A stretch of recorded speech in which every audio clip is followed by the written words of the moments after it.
Let's take that tessellation and turn it into a linoleum stamp.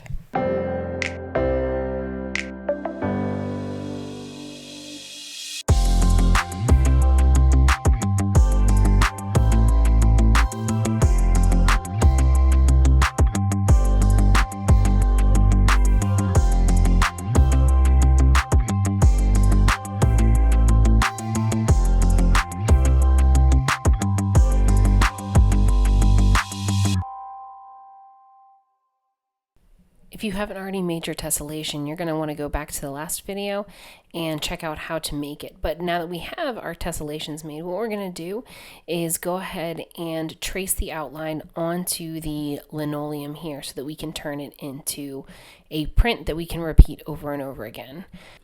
Before tracing your design onto your linoleum, you want to make sure that it absolutely fits on the piece of linoleum that you have. If it doesn't and you end up cutting off part of your design, then your tessellation will not fit together when you go to stamp it.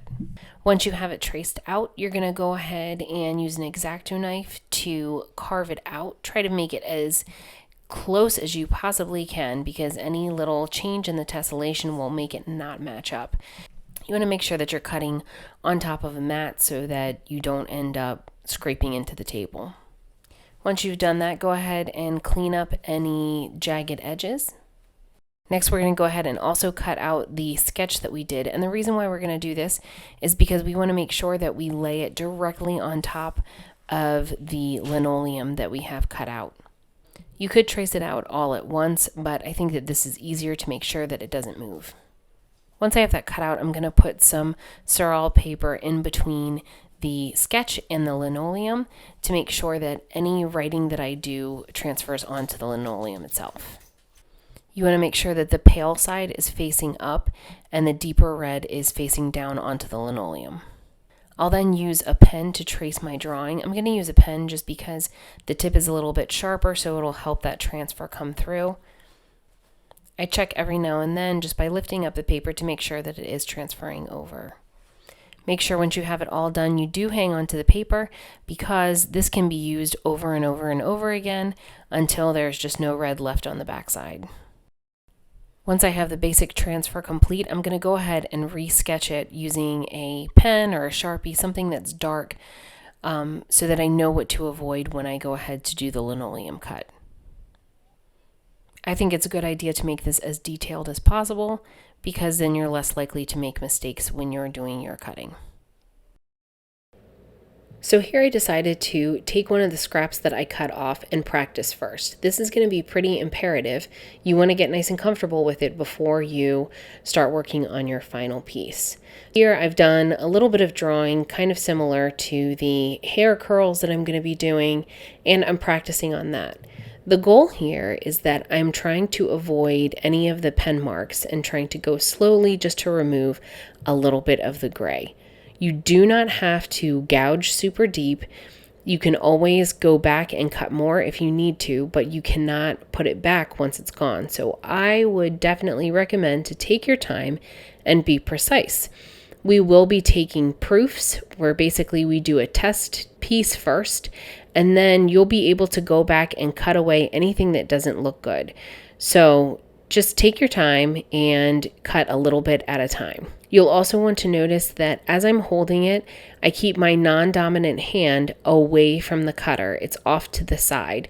There is a large tendency for us to want to hold it right in front of the cutter. And then what's likely to happen is if your cutter gets away from you, you end up stabbing yourself. So please, please, please check yourself often and make sure that your non-dominant hand that's holding the linoleum is always behind or to the side of the blade, never in front of it. Once I've practiced with that and I feel comfortable, I'm going to move on to my final drawing. Once again, remember, you can always take additional parts away, but once something is gone, you cannot put it back. So go slow. You can always test it later, and then you'll come back to it. Get it as precise as you possibly can. You also want to make sure to keep the edges intact. You don't want to cut down the edges at all, because that's going to help you line up your tessellation later. As you can see here, sometimes I find it's easier to turn the linoleum itself than to turn the cutter when there's a pretty sharp turn. It's worth giving a try, especially when you're in that phase of experimenting with that scrap piece.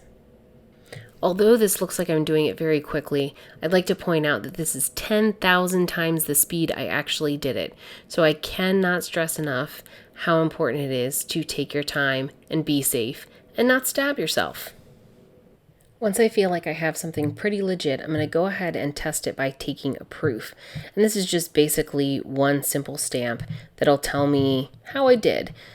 So first I'm going to roll out a little bit of ink, and basically I'm just creating a square back and forth. I want to keep this square relatively small because it tends to dry out and clump up pretty quickly. It can also get messy, but fortunately it wipes right off, especially with a little bit of soap if need be. So here I am, I'm going to go ahead and roll just an even layer on top of my linoleum and then press down with a piece of paper. I'm going to use the back side of a spoon to smooth it out, and then I can go ahead and take a look and get an idea of what I don't want that's there. So for instance, I don't like how high the crease goes on her nose, and I don't like how thick her lips are, so I'm going to go ahead and come back and fix those up before I do my final piece. Then I will take another proof and keep on using that process until I've got it exactly how I want it. Lastly, we'll use printmaking techniques to repeat our tessellation, but we will go over that in the next video.